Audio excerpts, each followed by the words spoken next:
Bonjour et bienvenue en Himalaya, au Spiti. Là-bas, pour dire bienvenue, on dit Djoulé. Djoulé à ceux qui regardent cette vidéo. Nous sommes le 1er octobre 2025. Le temps n'est pas très beau, mais nous sommes autour des 3500 mètres, 3600 mètres d'altitude. Et ce 1er octobre 2025, c'est l'automne, un automne un peu frais. Ma nouvelle playlist YouTube, Voyager en Inde, avec Éric Long, vous propose gratuitement de voyager. À 75 ans, je prends mon temps pour voyager, je prends mon temps pour marcher.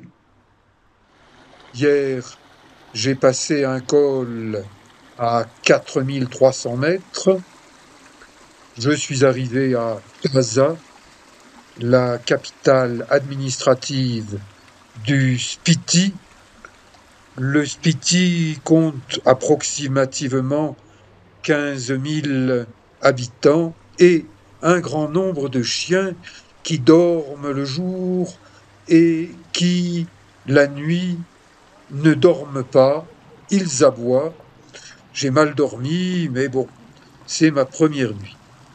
Pollution plastique, les bouteilles, ça flotte et ça arrive dans les ruisseaux, dans les rivières.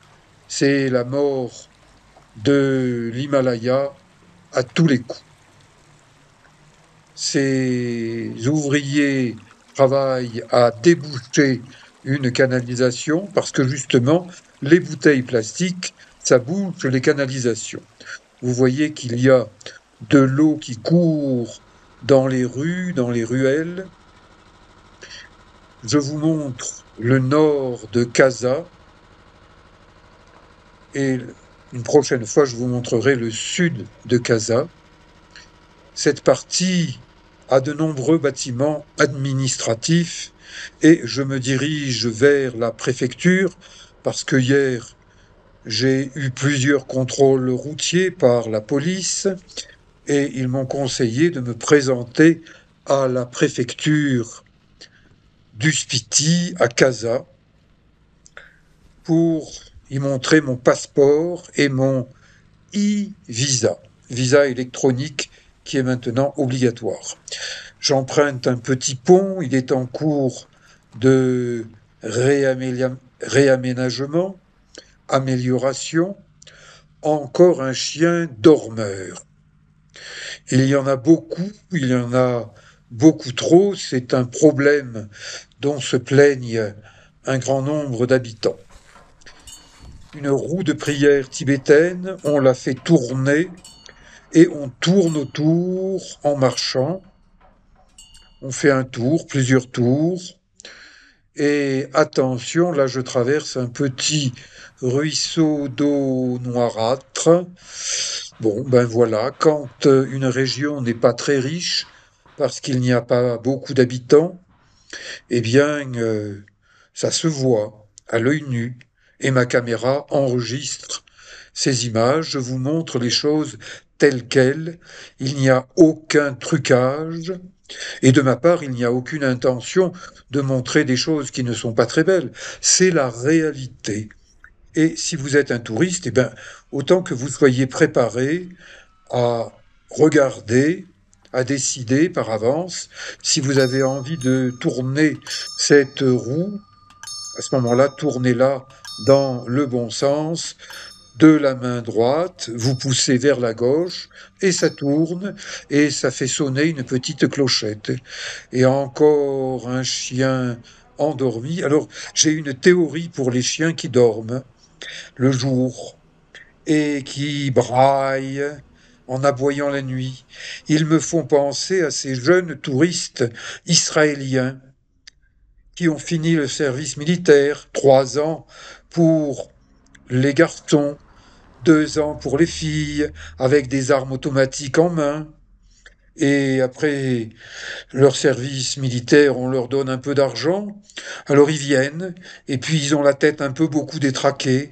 Alors ils fument la moquette, et puis des herbes, et ils boivent un peu beaucoup d'alcool. Donc je me demande si ces Israéliens, dans un état piteux, n'auraient pas mordu ces pauvres chiens himalayens.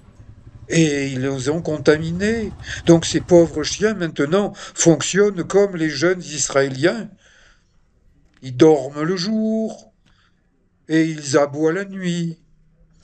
Mais heureusement, les chiens d'Himalaya, ils sont pas drogués. Ils sont pas alcooliques, comme le sont un grand nombre de ces jeunes Israéliens que j'ai rencontrés depuis des années et des années. Je n'ai rien contre Israël, mais ces jeunes Israéliens-là, ils auraient besoin qu'on leur foute des coups de pied au cul, matin, midi, et qu'on les force à dormir le soir. Comme ça, ils laisseraient les locaux et les autres touristes dormir en paix. Je vais en parler d'ailleurs gentiment, d'une manière humoristique, j'espère demain avec Madame la sous-préfète.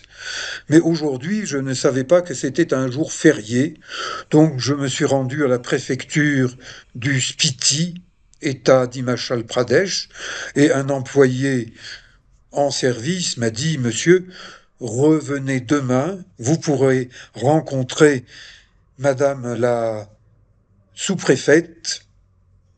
Alors, un petit tour dans la cour, représentant la culture tibétaine en Inde. Vous savez que l'Inde a accueilli le Dalai Lama lorsqu'il a fui son pays, le Tibet, lorsque les Chinois ont pris ce Tibet, pays libre de force, et que depuis des dizaines d'années, ils le maintiennent sous leur joug chinois. Ça, c'est le parti des cons chinois, le PCC, parti des cons chinois. Bon, demain, vous aurez la suite de cette vidéo et je vous dis à demain. See you tomorrow.